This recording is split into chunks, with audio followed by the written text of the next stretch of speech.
than 13 years. I remember we traveled by road for 2 weeks, a journey that now only takes about 12 to 14 hours.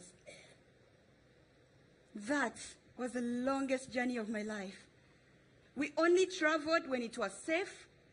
There were so many checkpoints. Sometimes they would stop us, and other times they would let us through. That was a journey that took me home. When I arrived, I was struck by the devastation. I saw an empty land. I saw a country that did not have proper infrastructure. It was very dusty and very hot. It just looked ugly to me. But despite that ugliness, I felt at home. I remember my uncle and his family had so little, but they slaughtered chicken to welcome us home. He also gave me a crate of troll sodas, commonly known as Team Back Home, to celebrate my birthday. You can imagine what luxury that was. I felt so good and I felt at home.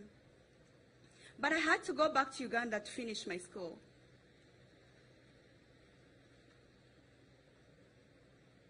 And again, in 2013, war erupted.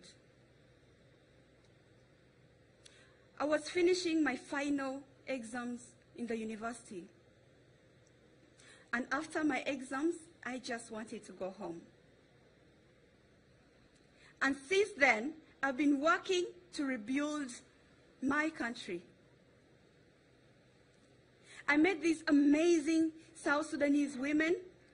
We had all struggled through life, but we had a passion for peace and equality. And together, we formed a women's organization called Crown the Woman South Sudan to fight for women's rights and empower young girls where they are, in their schools, in the displacement camps. We mentor these girls and teach them to believe in themselves. If you ask a young South Sudanese schoolgirl who her role model is, she may tell you Michelle Obama or Lupita Nyong'o, which is not a bad thing at all because I personally love those women.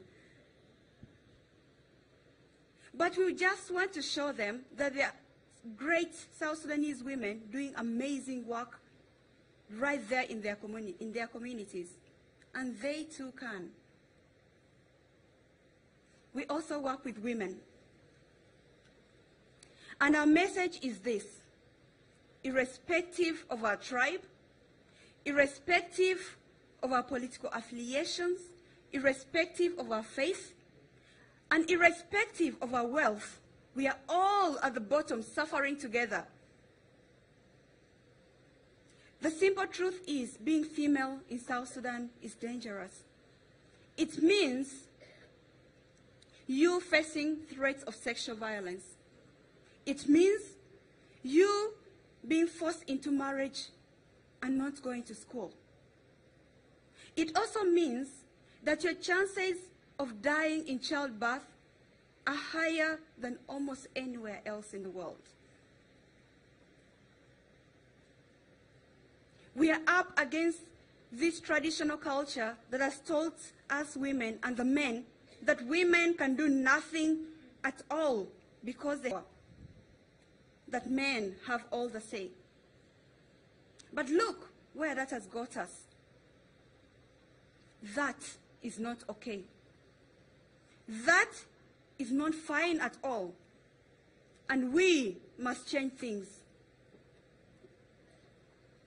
Last year, I took part in a groundbreaking Women's Silent Peace March that was organized by a coalition of South Sudanese women.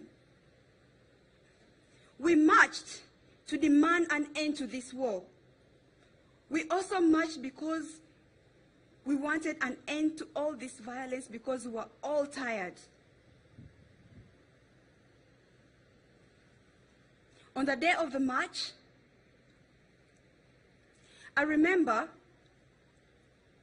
there was a group of men playing football where we were supposed to start from. Most of them ignored us, but one of them came and asked, "What are all these women gathering here for?" And we replied, "We are having a silent march for peace."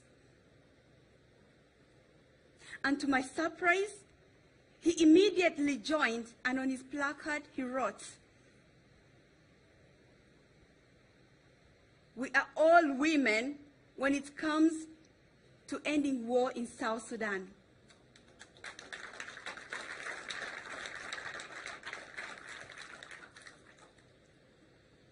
Progress is still very slow. My country, South Sudan, is still on fire. And even though Juba is relatively safe, the other parts are still under attacks. And people are still dying.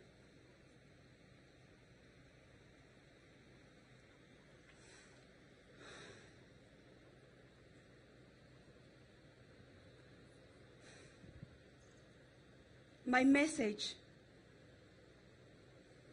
is to our leaders that people are dying and we are tired. And this discourages me. This makes me feel like giving up sometimes. And all the times I feel like giving up, I recall an incident when I just come back from the university.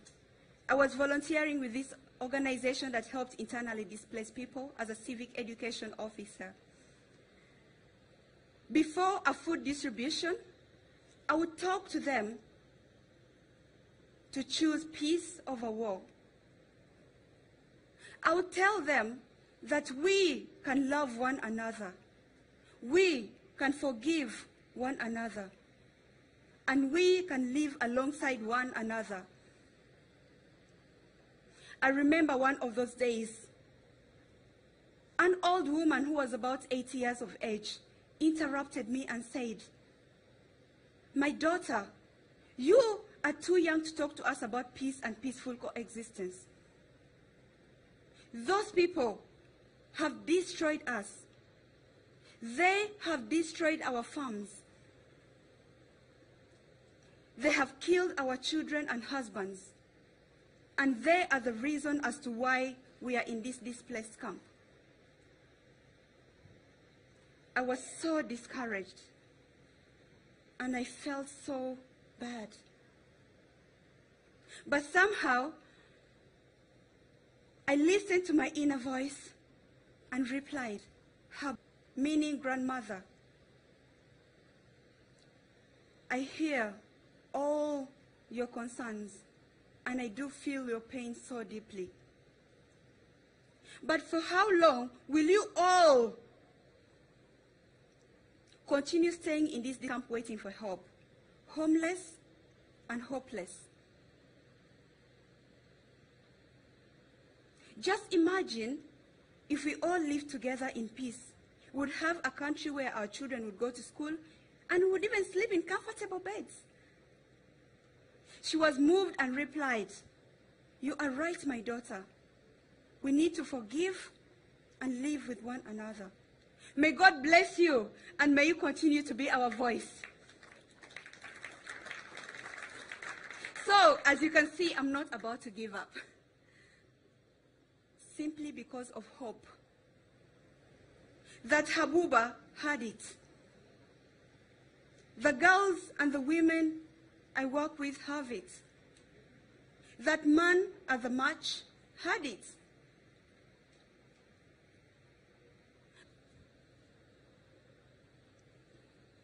We want peace in South Sudan.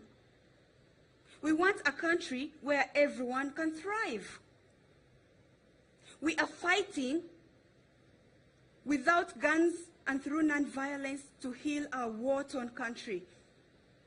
And I believe with all my heart that the work we are doing will not only break the cycle of war, but it will help us unlearn the decades of violence, and we will change the story of South Sudan. Thank you.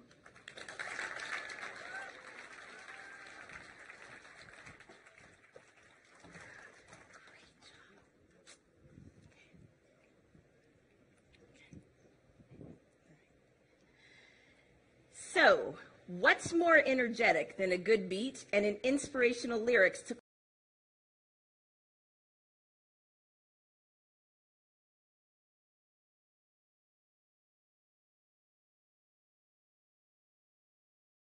close today's event? Kenyan hip-hop artist and activist Octopizzo is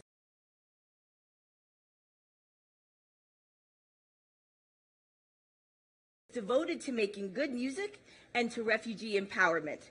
His Refugenius project is a testament to both.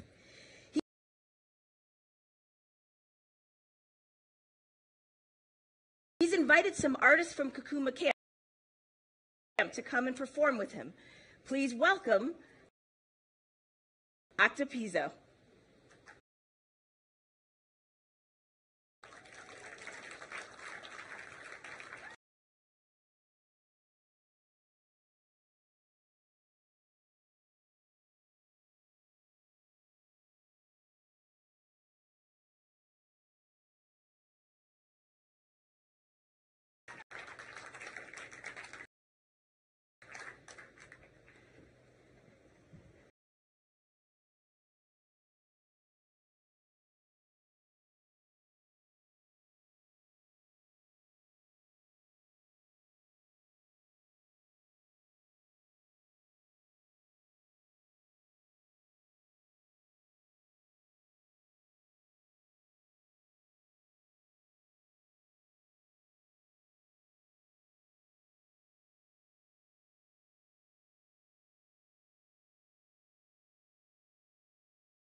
Good afternoon.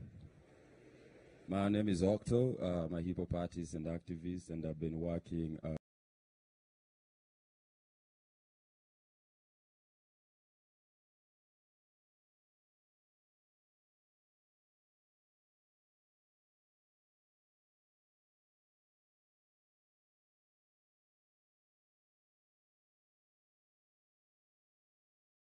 with young people in this camp on talent development for the last, I think, 4 years, since 2013. And today I have a few of them. We didn't have enough time to give you like a 5-hour show, but we're gonna give you like at least a taste of what it feels like. And I'll go straight to our first performer. She's called Queen Lisa, and she's from Burundi. She's been here, I think, for almost 10 years. And is one of the most inspiring ladies out in Kakuma, and I hope you enjoy.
Mapenzi yangu mimi nilikupa na ukuwa